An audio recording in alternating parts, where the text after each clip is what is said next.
God, grant me the serenity to accept the things I cannot change, courage to change the things I can, and wisdom to know the difference.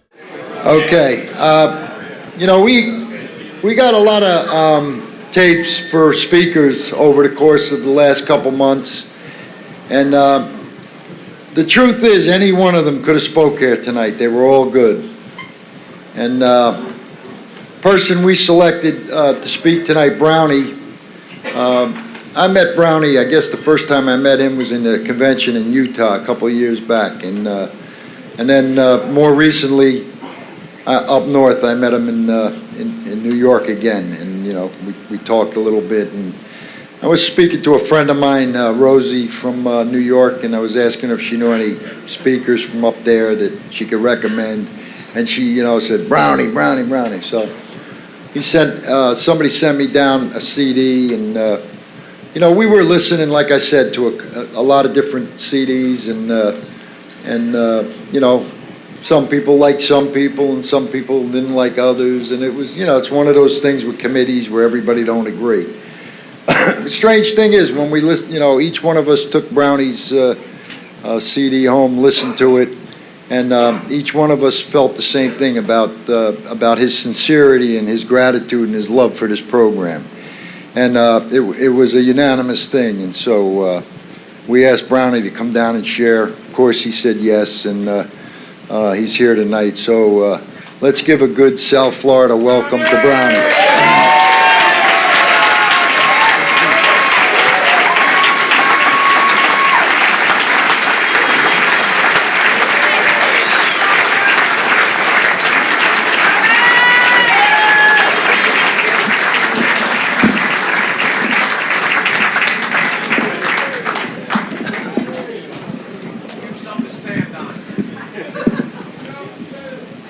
Yeah, hi. My name's Brownie. I'm an addict. I want to thank the South Atlantic Area H&I Committee for. Are you finished with that?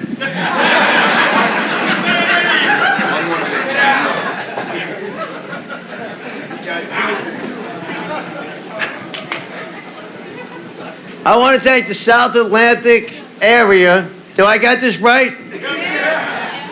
H&I Committee for giving me the opportunity to participate in my recovery. Because it's really the whole thing is a very big gift. And I want to welcome the new members that are in this room, that are in treatment centers and come here from institutions. I want to welcome you to Narcotics Anonymous, and I want to tell you this, that it's the program I came to where if I didn't find it, I would have spent my whole life without having lived a day in my life.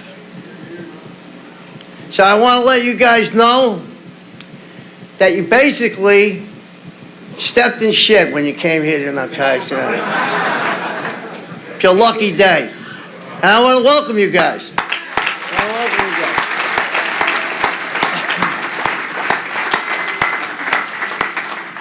And I'm a grateful addict. I'm grateful. I'm enthusiastic about my recovery. I think recovery is exciting. I believe what it says in our basic text at any time an addict. Is Jimi Hendrix here? I hear Jimi Hendrix.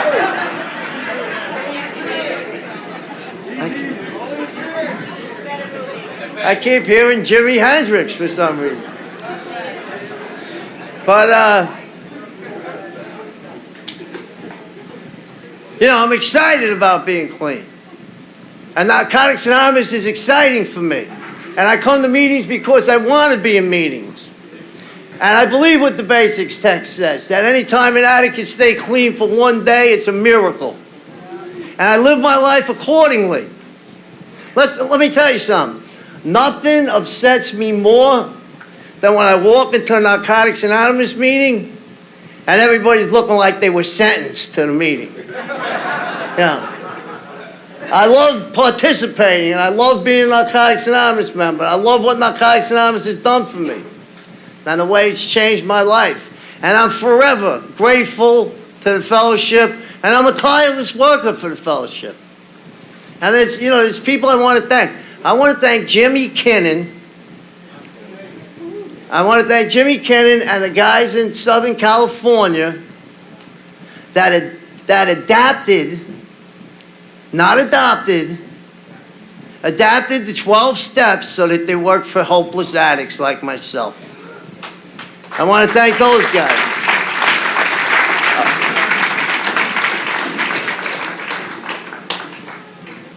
I want to thank Terry R. for bringing Narcotics Anonymous to New York City. New York City was a hopeless place to be a heroin addict, or any kind of addict. And I say heroin not to exclude anybody. It was my primary choice of drugs. But believe me, I didn't refuse any drugs. Wasn't gonna refuse drugs. Yeah.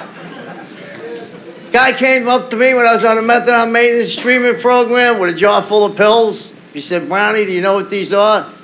I said, "Give me 10, I'll let you know in a half an hour." Yeah. I was very open-minded when it came to drug use. So if you didn't use heroin, don't worry about it. We have one common bond, it's the disease of addiction and how we stay clean just for today. We read it at every meeting. And I want to thank Terry for bringing Narcotics Anonymous to New York. And I want to thank the early members in New York, Tony D especially. I want to thank Tony for carrying the message to me that put a spark of hope in my life. And that made me believe that there was a way out. And the members of my home group, one of the first home groups I walked into was the Clean and Queens group. Frankie's a member. It's in Ozone Park, Queens, which borderlines with East New York, Brooklyn, right there. So, and I walked into that home group. I walked into that home group in 1985. And here's what I remember, is that the members of that group were all diagnosed with the AIDS virus. And some of them didn't know how long they were going to live. And some of them didn't live very long. But I want to thank those members for showing me that it's more important to give, and that Narcotics Anonymous is a program of giving. Because those guys always had the time to take me to a meeting, listen to my phone calls, and amazed me. It amazed me that people that didn't know how long they were going to live were so selfless with their time to help another addict. And I want to thank them guys for showing me what Narcotics Anonymous is all about before I even got clean. I came to Narcotics Anonymous. Listen, I was basically a heroin addict. I can remember wanting to be clean as a young boy. I started using drugs in the mid-'60s, and I can remember wanting to be clean, getting separated from all my friends, feeling that separation with any kind of higher power, feeling the separation from my family, and that hopelessness and that desperation at a young age. But you know what? Back in the 60s, there was no way to get clean.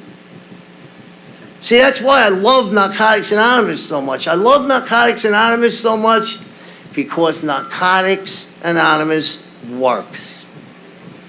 And I began going to all kinds of institutions. And in the 60s, society was baffled by addicts. They were inventing shit. They were coming up with new treatments and inventing stuff. And I always had the feeling that, I can remember the stigmatism of being an addict.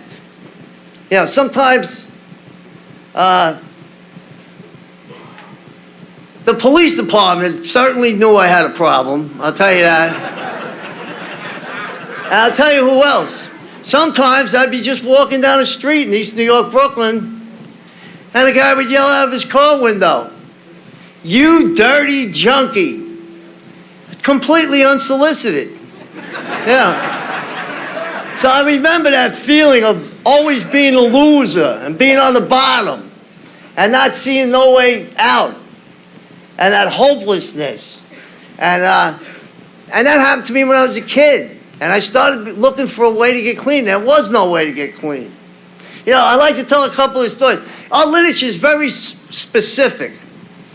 My journey in Narcotics Anonymous was paying attention to what works and what don't work. We read it at every meeting. We say many of us ended up in jail or sought help through medicine, religion, and psychiatry. Then we say none of these methods was sufficient for us. Now, we don't tell you not to go to the doctor or not to have a religion.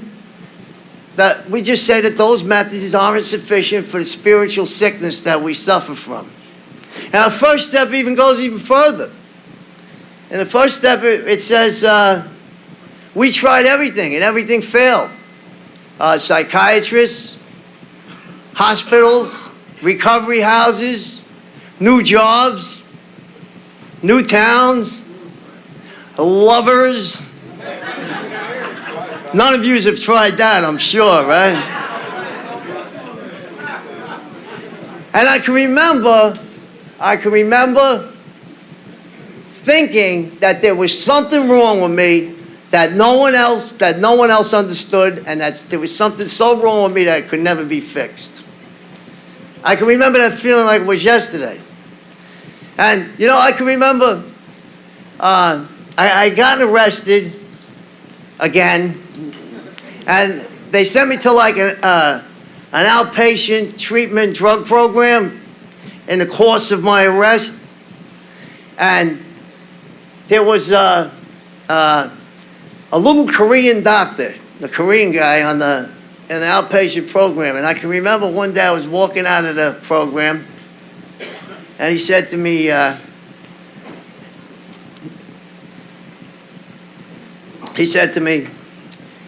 "We have new treatment for heroin addiction." So I said, "Oh, you do, huh?" He said, "You look like excellent candidate for such treatment."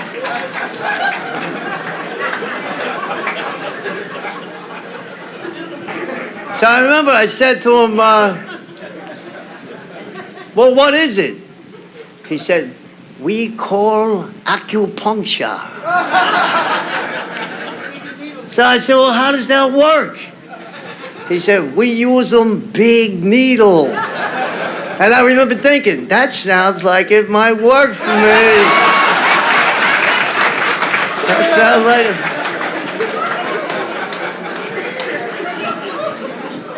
And you know what? I was desperate. I wanted to be clean. I wanted it to work. I really wanted it to work. And the guy took me in his office. I said, "Sure." He took me in his office. He drilled a hole through my ear.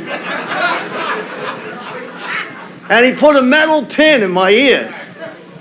And I'll never forget what he said, because I so desperately wanted him to be right. I said, "This guy looks like he knows what he's talking about." Here's what he said to me.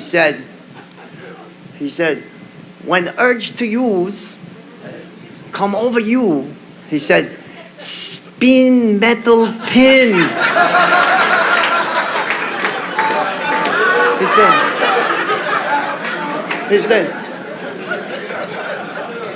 He said, "Spin metal pin in ear." He said, "Stimulate production of endorphins in system." He said, "And urge to use, go away." So I remember thinking, I walked out, I had some adhesive tape and a metal pin over my ear. I had been to 800 different treatment programs, multiple arrests, mental institutions. And I was thinking, I hope this guy's not fucking around with me, you know.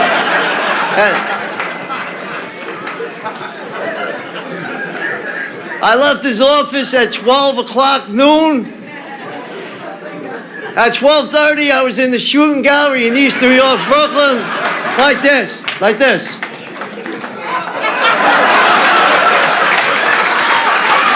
Like this.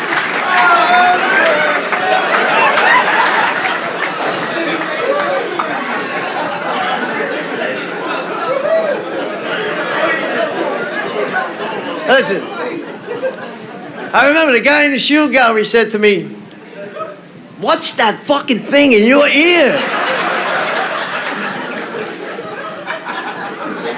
And then I just kept plowing in the heroin and cocaine. Then he said, "Can you get me one of them? Where'd you get that thing?" And the reason why I share this is because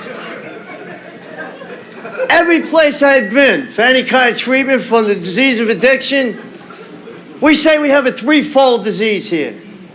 We say that it's mental, physical, and spiritual. Every place I had been in my entire life, before I got to Narcotics Anonymous, treated either the mental part, they said he's on drugs, give him more drugs. Or the physical part, they said, this guy's on drugs, let's lock him up so he can't get it. It wasn't until I got to Narcotics Anonymous that I was introduced to a spiritual solution, which I suffered from a sickness of the spirit. Now let me tell you something. I ended up using drugs for decades and decades. I came to Narcotics Anonymous. I don't remember my first Narcotics Anonymous meeting. I was stoned. Of course. I don't remember it. I looked like a junkie when I was using. Some people say that look still hasn't gone away. Yeah.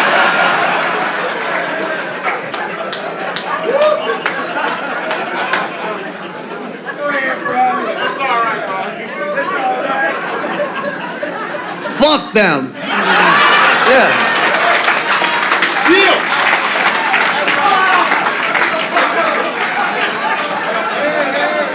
But I was somewhere in Manhattan. And you know what? I was always broke. And I contracted the AIDS virus over 20 years ago. So I had AIDS, I had sores on my hands. I just used to wonder, when the fuck is this all going to be over with? I really remember thinking that, and not really caring how it ended. And someone must have seen me standing outside. The Morningside group is on 114th Street off of Broadway. And they just pushed me. They must have said, get this guy in the meeting. They pushed me. And I ended up in the Morningside group, and I don't remember who the speaker was. I don't remember what they said or who gave me their phone number. I just remembered that what I saw there, I saw addicts that looked like they were doing good. And they gave me a meeting list, and I started to go to more meetings. And I was using. I was totally obsessed with the thought of using. The thought of using was totally inconceivable to me. That was an inconceivable thought. You know, when people told me they were clean, I used to go, yeah, you take something. You know, you can get the fuck out of here. You know, I just didn't believe it, right? And in one of those meetings, I was sitting in the chair, and the guy brought me out of my chair and brought me in the back room in the pantry of the church. And he had a brown paper bag. And in that brown paper bag, he had a pound of ham. Because I was homeless and hungry and broke, and I was always cold. And he had a half a pound of Swiss cheese and some sweet rolls. And he made me a ham and Swiss cheese sandwich on a roll. And he sat down in the back of the church, and he started talking to me.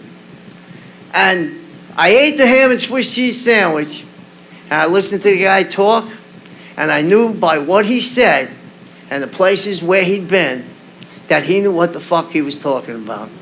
And for the first time in my life, I got the feeling that this guy understands what's wrong with me.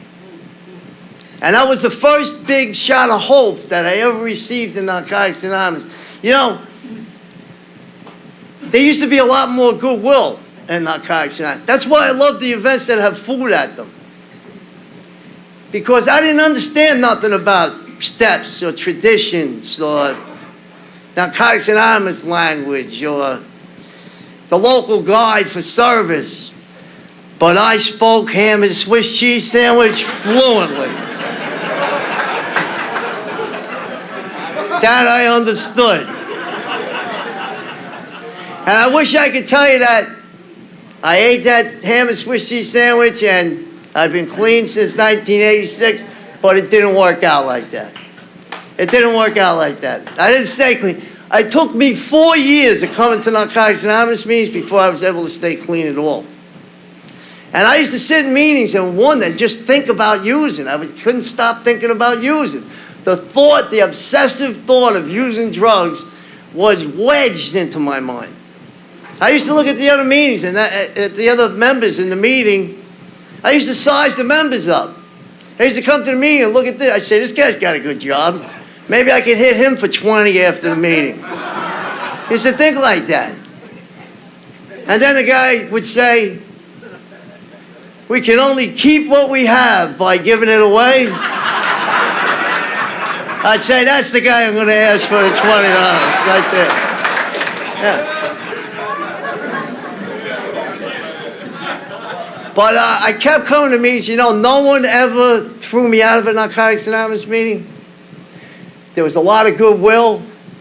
We didn't have all the books that we have now. So it was very apparent to me that sometimes the only thing I had was the addict who was sitting next to me in a Narcotics Anonymous meeting. And we stuck together. Whether the guy was using or he was clean, they stuck together. And people welcomed me back. People believed in me before I had even the smallest glimmer of belief in myself. And that we say here that we'll love you till you learn to love yourself. I really didn't start learning to love myself till I got involved in the 12 steps to Narcotics Anonymous. And this is what happened to me. I couldn't stop using, and I would relapse and come in and out of meetings. I was always relapsing. I would come to the meeting, listen to you guys say what the truth was, then go out and use and prove that what you said was the truth.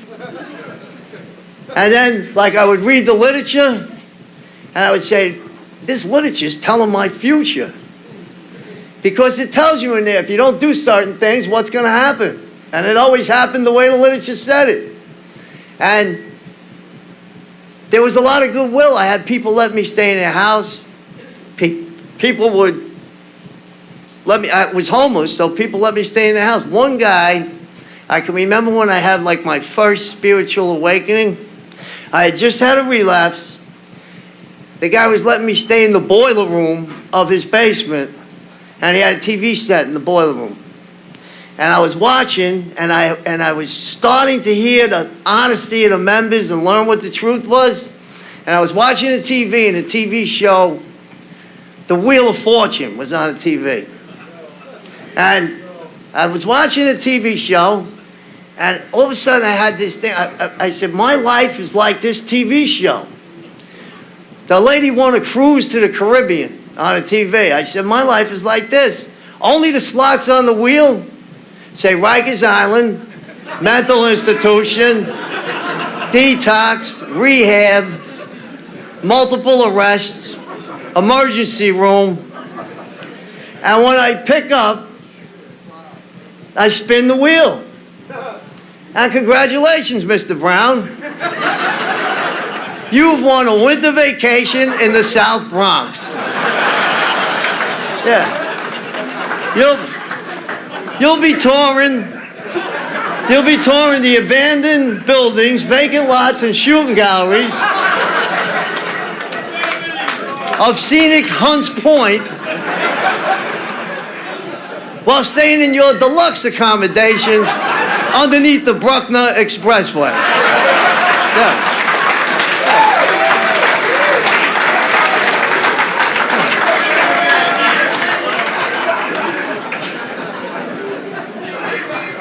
And Vanna, show Brownie what he's won.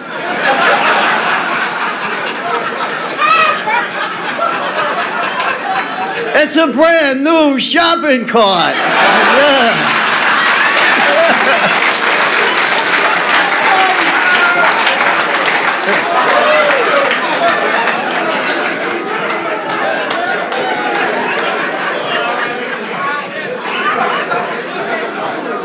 What do you mean, Rikers Island? Can I buy a vowel? I want to buy a vowel.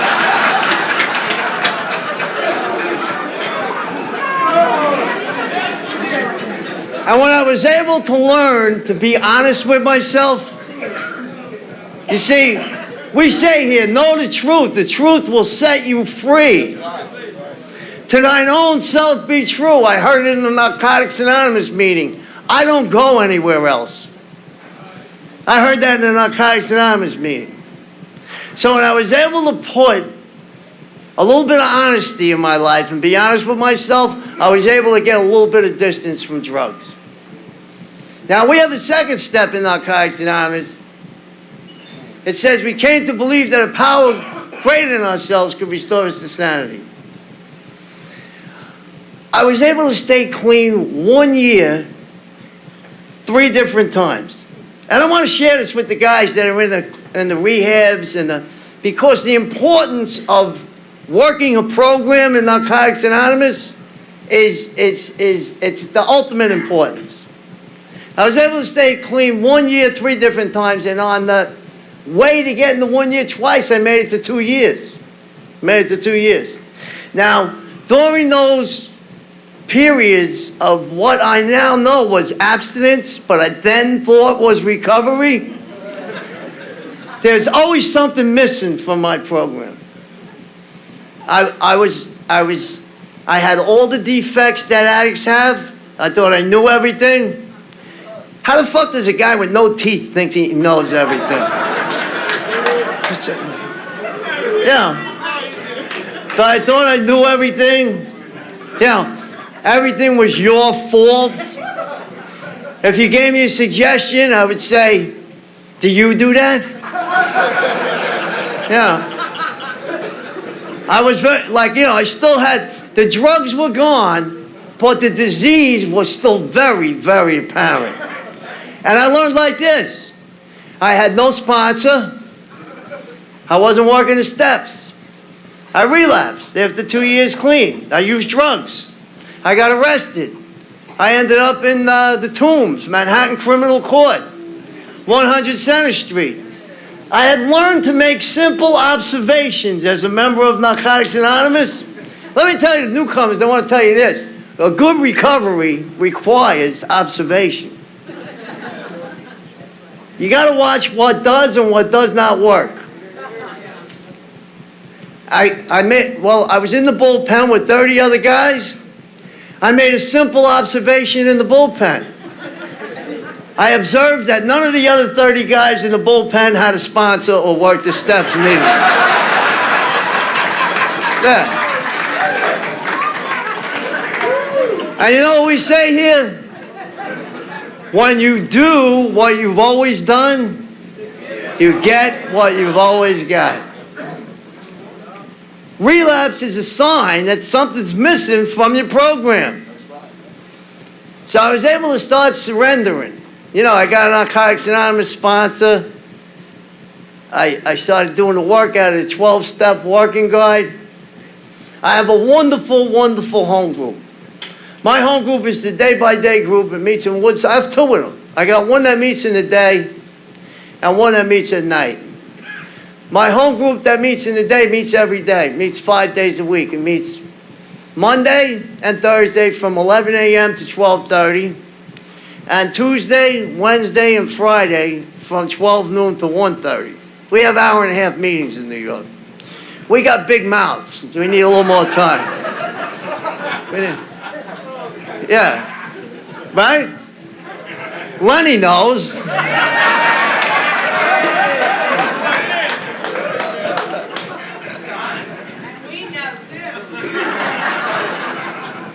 But what I want to tell you is the importance of me joining a home group.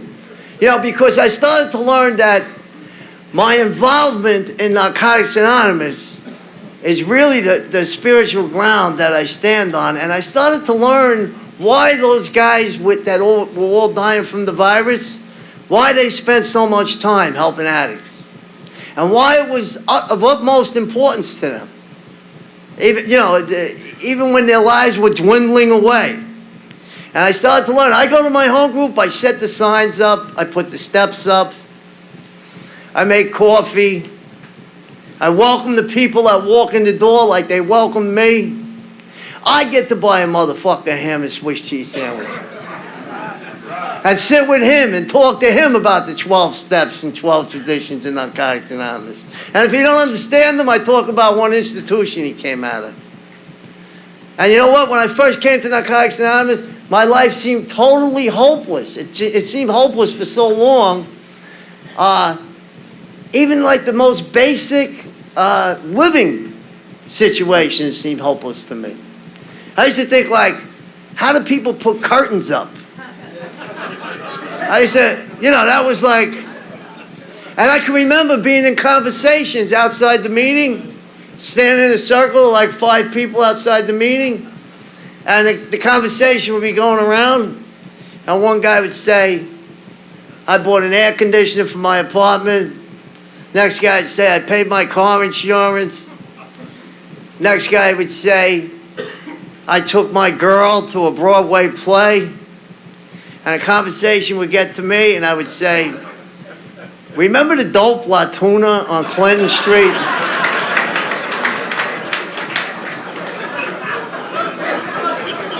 Wasn't that dope good? I would say. And one of the guys would say, yeah, that was 1967. So when I got involved in service in Narcotics Anonymous, I learned to talk about coffee pots. I really did. I learned to go shopping for the NA event. I learned about the red tag sale and the yellow tag sale. Through my service efforts in Narcotics Anonymous, I started to learn how to live not only inside the room, but learned take what I learned in here and apply it on the outside. I learned how to manage my money by becoming a Narcotics Anonymous treasurer in my home group. And I want to tell you this, that I don't know anybody you sent. I learned how to be honest by being a treasurer in Narcotics Anonymous home group. And,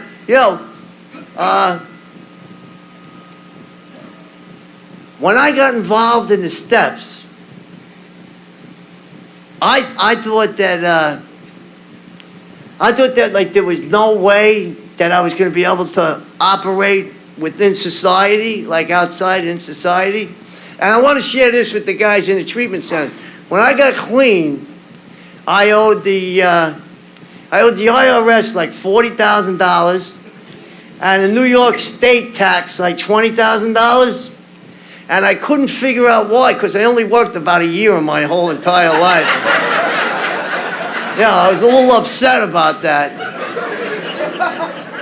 But when I got to I started to learn that unaddressed step issues made living life without drugs very painful. And I had to be very dishonest. I couldn't have a bank account.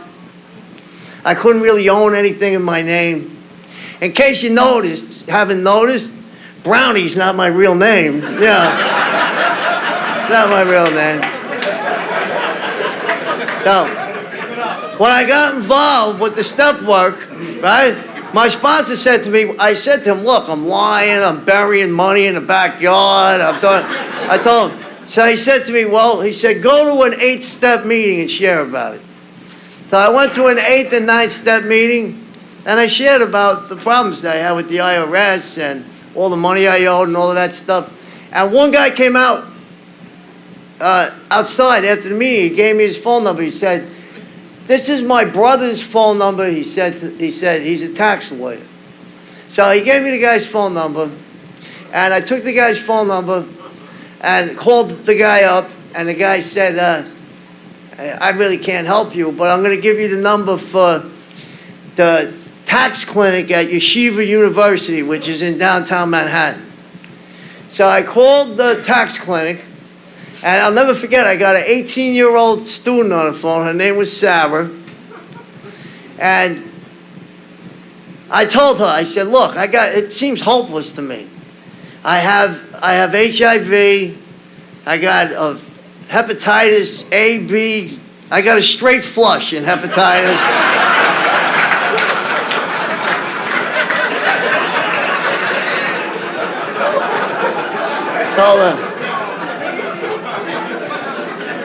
I told her, you know, it don't look like I'm going to ever be able to clear this up, and I'm going to have to keep living under this deceit. And, yeah, I told her the whole story, because Narcotics Anonymous has taught me to have courage and just be honest with people.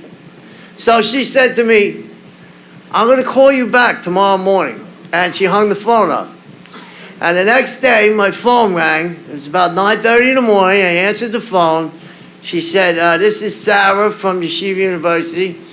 I said, oh, hi, Sarah. She said, congratulations. She said, you are our class project. Yeah.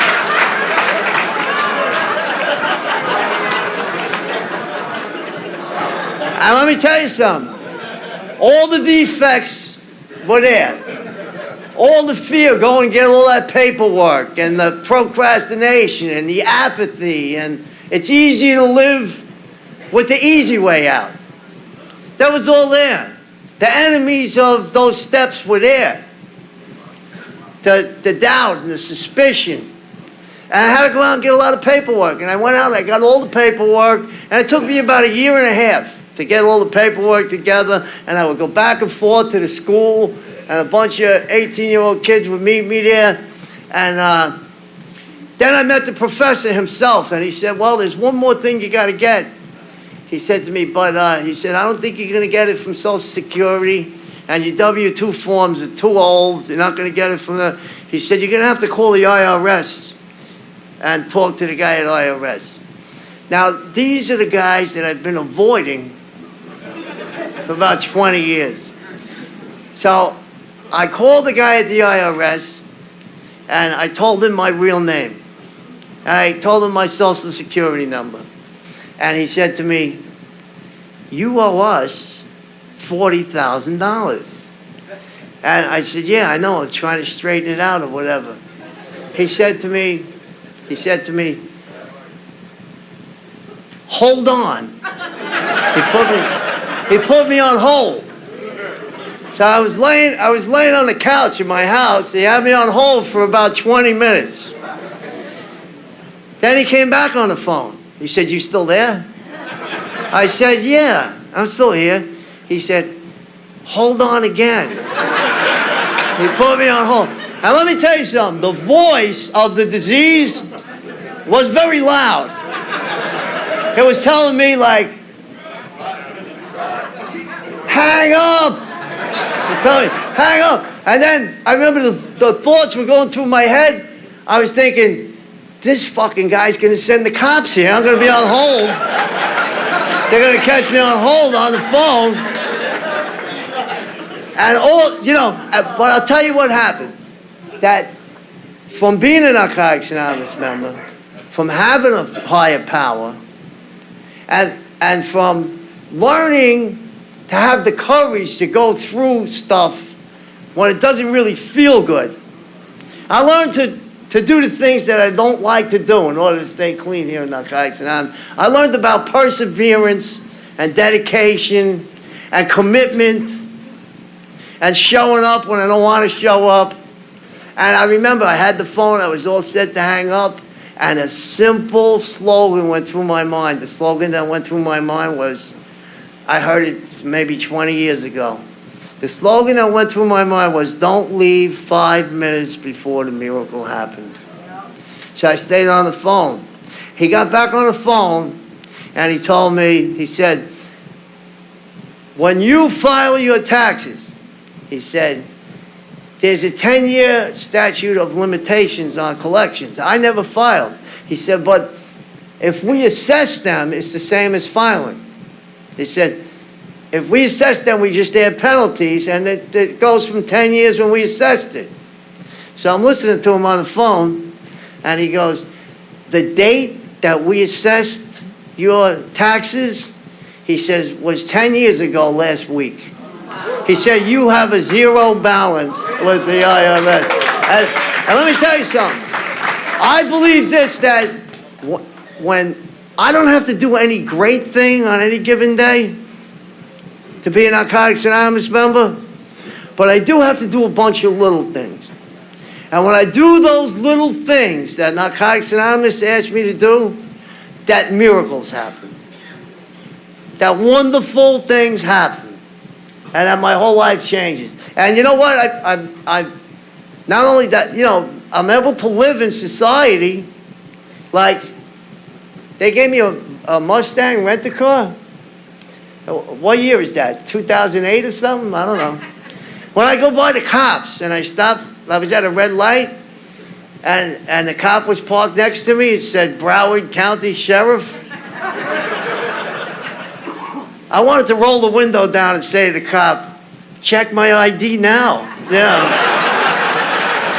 And, you know, that's the freedom I got from being a Narcotics Anonymous member. And I learned this, that all of the material things that I've collected, and I don't have that much material stuff, but I am comfortable. I have a beautiful, simple life, thanks to Narcotics Anonymous. I have a wonderful home group. My home group is spiritually rich. We're half a mile from the bridge to Rikers Island, maybe a mile from the bridge to Rikers Island. Sometimes it seems closer though, right, Dominic? We're about a mile from the bridge to Rikers Island. We have maybe 2 or 3 methadone programs within walking distance of my home group.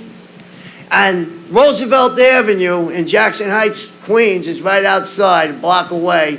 And that is the cocaine and bazooka capital of the East Coast. So my home group is filled with desperate people looking for help. And if you don't know what bazooka is, do you know what bazooka is? Well, if you don't know what it is, take my word for it. If you smoked it, it would fuck you up. So you got, and they come in there looking for help, and I get my spiritual awakening in my home group by helping people out the same way that I was helped. And you know something? I'm involved in all the kind of service efforts in the Western Queens area, and I really, you know, when I was at the end of my using, I used to wonder why God put me on this planet. I really used to wonder that. I used to get that feeling of, what is this all for and what is it all about? And about 2 years ago, members of my home group went to Dublin, Ireland. And when they were in Dublin, Ireland, they were standing outside a Narcotics Anonymous meeting, and they said they were from New York. And one of the guys outside the meeting said to them, I've never been in Dublin, Ireland before that. And one of the guys said to them outside the meeting, do you know Brownie? And the guys from my home group came back and told me that, right? And a second bunch of guys went over to Dublin, and they asked them. They said, do you know Brownie in Dublin? So when other guys went back, I said, ask them why they're asking you that. And let me tell you something. Like the speaking, you speak at Narcotics Anonymous. Some people want to be Narcotics Anonymous speakers. They strive to be Narcotics Anonymous speakers. They have their sponsees, take control of the programming committees. They have, you go 3,000 miles to San Francisco, they're the banquet speaker. You go to Hawaii, they're the banquet speaker. You come back to New York, they're the banquet speaker. Sometimes I feel like saying to them, why don't you have something to drink with that banquet? How's about a nice big cup of shut the fuck up? Really. So, I never send a tape anywhere. I won't send a tape. If they make a tape of me, If they make a tape of me, I give it to those desperate individuals that come into my home group. That's who I give it to. Those guys aren't on programming committees. They're on the methadone program. That's who that shit is for. That's who I give those tapes to. But anyway, somehow, when they asked him in Ireland how they knew who I was, the guy said, oh, the Irish prison system has got a whole bunch of CDs of Brownie in the Irish prison system. So I was like, wow. Holy shit, right? So, guy told me that. About maybe 8 months later, my phone rang at home. It was an Irish guy. He said to me, I'm the chairperson. I get choked up when I talk about it. He said to me, I'm the chairperson of Ireland Region H&I. He said, we want you to come to Dublin, Ireland. He said, we want you to speak in Mountjoy Prison in Dublin, Ireland, to the whole body of the prison, all the inmates of the prison. And he invited me to come to Dublin. Now, my friends, they're all convicts. So they came back and told me that they read up on the prison. And what they read about the prison, Mountjoy Prison in Dublin, Ireland, was that it had the highest per capita of heroin addict inmates of any prison on the planet Earth. And for that brief second, when they told me that, I felt like there was a purpose for my life. I felt like God took a helpless, hopeless, otherwise useless addict and used him as his tool to carry the precious, life-giving, life-saving message in Narcotics Anonymous into a prison in Dublin. And I went to the prison. And the prison there is wild. The prison was built in 1848 by the British, made out of stone. It looks like the piece in the chess set looks like a castle? That's what it looked like, two of them. And I noticed right away that the Irish members had a good rapport with the prison staff. Because I know that if I go to speak on Rikers Island, I got to give clearance, my driver's license, fingerprinted, everything. Next thing, they'll be taking your DNA before you go in there, And when I got to Ireland, we met in the coffee shop. 40 members went into the prison. And I was sitting next to a guy in the coffee shop, and he was talking to me like a regular guy. And when we got to the prison, he was one of the correction officers. The correction officers eat breakfast with the Narcotics Anonymous members. Picture that. Then when I got to the gate of the prison, the guy came up to me with a list, and he had like 30 names on it. And he went like this to me, which one are you? And I looked on the list. My name wasn't even on the list. I had just flown all the way from New York. So I just pointed to any name like was the name on there?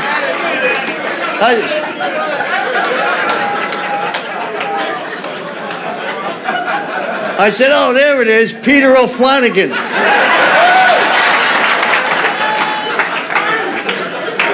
The guy, you know what the guy said to me? Go inside. Go ahead. Inside.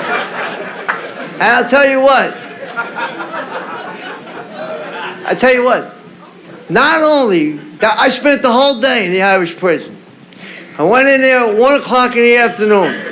They brought all the prisoners into a hall. They had a guy who chairs the meeting inside the prison. He was the first speaker. He's clean 3 years. He's doing 15 years. He's out now. I just went back to Dublin to the convention. He's got his own business. He was at the convention. He's living free in society. He chairs 2 Narcotics Anonymous meetings. He goes back into all the other institutions in Ireland and carries the message. I'm honored to know people like that. It's the most unbelievable turn of events that's taken place in my life. And when we went back there to the Irish convention, they asked me and my friend, we went back this year. It's a year later. And we went to the Dublin Convention. The Dublin Convention is no bigger than this. This is like bigger than the main meeting at the Dublin Convention. And they asked us to do an H&I workshop at the Dublin Convention. Because, you know, you're from New York. Oh, please, they want to hear you talk. They just want to hear you say mother and tree and stuff like that, yeah. But they had us do the convention, the workshop. And when we were sitting up in front at the workshop, my friend did the H&I do's and don'ts and all that. And I did a couple minutes on the clarity of the message in Narcotics Anonymous. That the whole front row of the meeting, about 10 chairs, were all guys that were in the prison last year that I met inside the prison. And they were all at that convention and they were all clean. So, what is better than that? You know what? That's where the value in my life lies. Let me tell you something. My self-worth has become based in my higher power's purpose. It's not about what I own or where I spoke in a meeting or like I'm into the service. I know that making a pot of coffee is just as important as what I'm doing right now, right here. The spirituality of Narcotics Anonymous is one addict helping another. Whatever way you choose to do it, just do it. Just do it. And you know what? I think that making the coffee is more important than being a speaker at a big event. I'll tell you why. It requires action. It requires action, not just lip service. And I want to tell the guys that are in them treatment centers that I didn't think I could stop using drugs for 5 minutes. Narcotics Anonymous says that an addict, any addict, can stop using. That happened to me here in Narcotics Anonymous. Lose the desire to use. I lost the desire to use when I got so busy. I'm such a busy Narcotics Anonymous member, I don't have time to think about using drugs. I don't have time. When I got involved in the 12 steps, the obsession to use drugs is lifted from me. I want to share this with the newcomers. I don't think about using drugs. Once in a while, it sneaks in my mind briefly when I'm going through a stressful situation. It'll go like this. Heroin. But you know what? My involvement, my commitment, and my spiritual condition as a Narcotics Anonymous member kicks in, and it gets right the fuck out. And I don't think about using drugs for more than a couple of seconds. Because I've learned here like this. I've learned this. I could call somebody. I could read the basic text. We have the best literature on recovery in the world, Narcotics Anonymous. I have Narcotics Anonymous books hidden all over the place.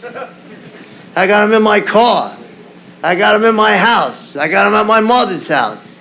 I don't carry the book around me, but any destination I go to, there's a basic text there when I get there. Believe me, I take them books with me when I'm not even doing the right thing. I go to Atlantic City with my friend John. He says to me, let's go downstairs and play the slots. I go, wait. We got to read just for today.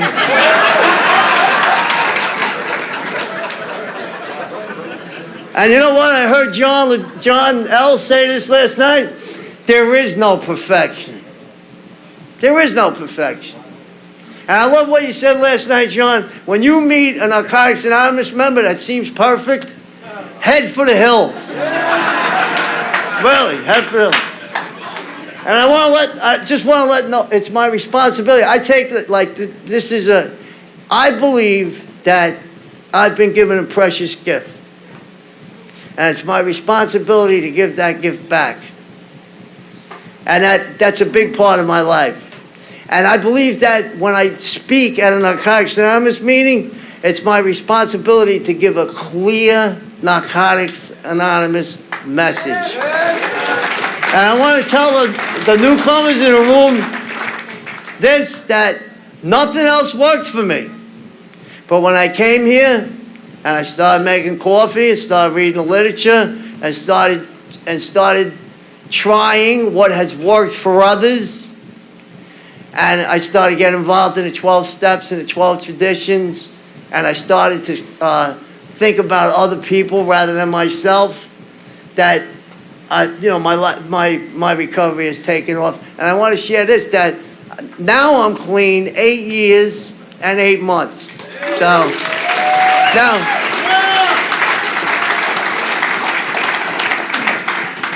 that might not impress you, but it impresses the shit out of me. It really does. And I want to thank you for having me here. And thanks for a beautiful event. Thanks a lot.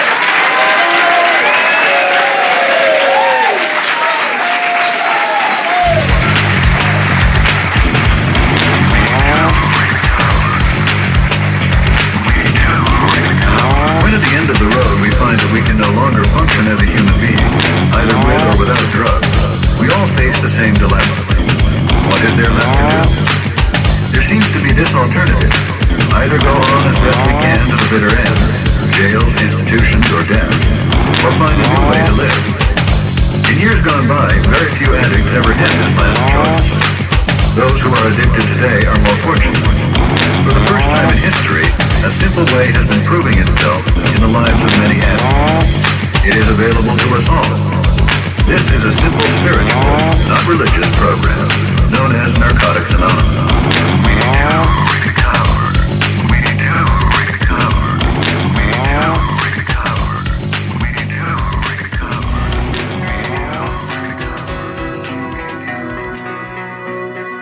Tell yourself, just for today, my thoughts will be on my recovery, living and enjoying life without the use of drugs. Just for today, I will have faith in someone in NA who believes in me and wants to help me in my recovery. Just for today, I will have a program. I will try to follow it to the best of my ability. Just for today, through NA, I will try to get a better perspective on my life. Just for today, I will be unafraid. My thoughts will be on my new associations, people who are not using, and who have found a new way of life. So long as I follow that way, I have nothing